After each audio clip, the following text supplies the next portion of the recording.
5 times our blue planet has experienced periods of ice and bitter cold. These periods are called ice ages. These ice ages lasted for hundreds and thousands of years. The last ice age on our Earth also persisted for several thousand years.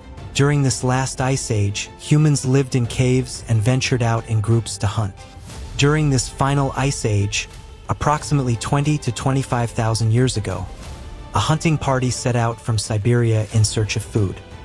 Looking around, searching through bushes and rocky crevices, this group wandered off course and found themselves on a path that was unknowingly leading them to a new world. This hunting party had no idea that the ice bridge they were crossing, slipping, falling, and regaining their balance, was actually a temporary narrow passage between 2 massive continents. This path had emerged only because during the Ice Age, as the oceans froze, the water level dropped significantly. Small hills, islands, and passages between islands appeared in various places across the oceans. This was one such passage. This hunting party, carrying the genes of the Old World, crossed this narrow route into the New World and eventually settled there permanently. 11,000 years ago, the last ice age on Earth ended. The ocean levels rose again, and that narrow passage was submerged once more under deep waters. The very path this hunting party had crossed to reach the New World.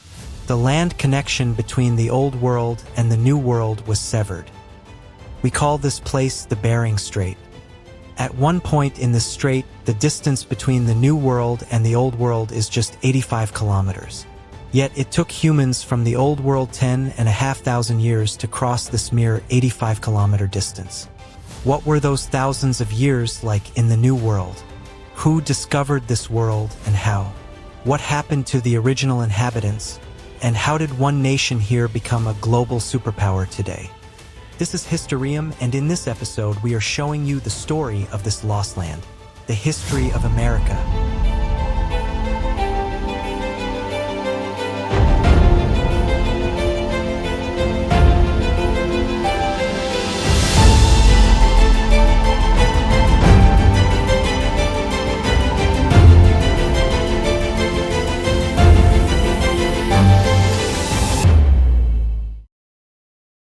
The people who went to the New World, that hunting party, spread across this vast landmass over centuries and millennia. These people laid the foundations of great civilizations and established countless settlements, both large and small. Look at this map. This is a very ancient map of the New World, the continent of America. Where Mexico is today, there existed a great empire called the Aztec Empire, spanning over 200,000 square kilometers. This empire included approximately 500 states and was home to 6 million people. South of the Aztec Empire, in this region, was the territory of the Maya civilization. This civilization was approximately 4,000 years old and had made significant contributions to art and culture. After the Maya, a vast civilization existed in the form of an empire. This empire, by today's geography, stretched from Ecuador through the regions of Chile and Argentina. The Inca Empire's population was approximately 12 million. Besides these 3 major civilizations, there were many other settlements, large and small, throughout this entire continent. In the West Indies, people of the Arawak race were settled. Similarly, throughout America, from Canada to Brazil and Argentina, various Native American tribes were settled everywhere. Most lived in small settlements or what you might call villages. Corn was their favorite food, which they grew extensively. These people of the New World who loved corn numbered in the millions. At the same time, in the Old World, approximately 50 million people were also settled. But the people on both sides, millions of them, were completely unaware of each other. For them, no other world even existed. Not in stories, not on any map, and not in anyone's memory, because their connection had been severed 11,000 years ago. Yes, there are some stories suggesting that a few lost wanderers from the Old World accidentally reached the shores of the New World from time to time, and some even wrote about it. In the 3rd century, about 1700 years ago, Chinese poetry mentions a distant, strange land. In Chinese poetry, this land was called Fusong, meaning out of this world, a place beyond this world. The poet wrote that beyond the Eastern Ocean lies the shore of Fusang. If one lands there and travels 5,000 kilometers further east, another ocean appears, blue in color, vast and limitless. This Fusang might well be America because the continent is indeed in the east, and crossing it, another ocean, the Atlantic Ocean, truly begins.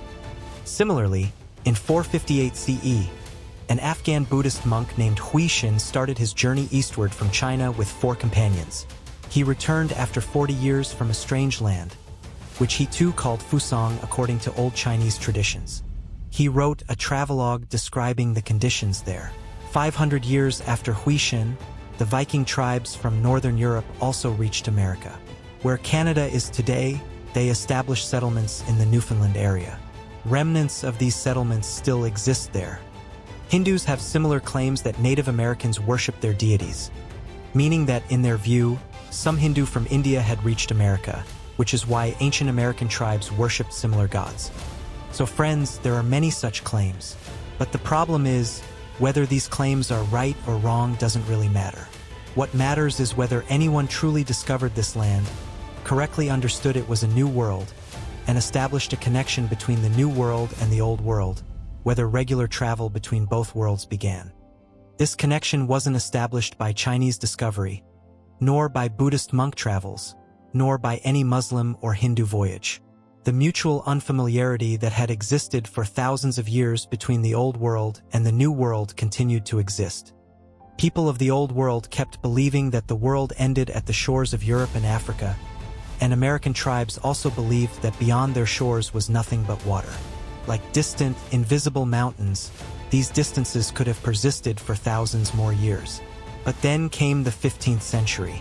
In this century, such a shift occurred in international power dynamics, in the global game of power, that it changed everything. The humans of the Old World, the Europeans, became so compelled that they had to leave their comfort zones, their geographical boundaries, and search for new routes and new lands. This change, this shift, came because of Muslim conquerors. What was that shift?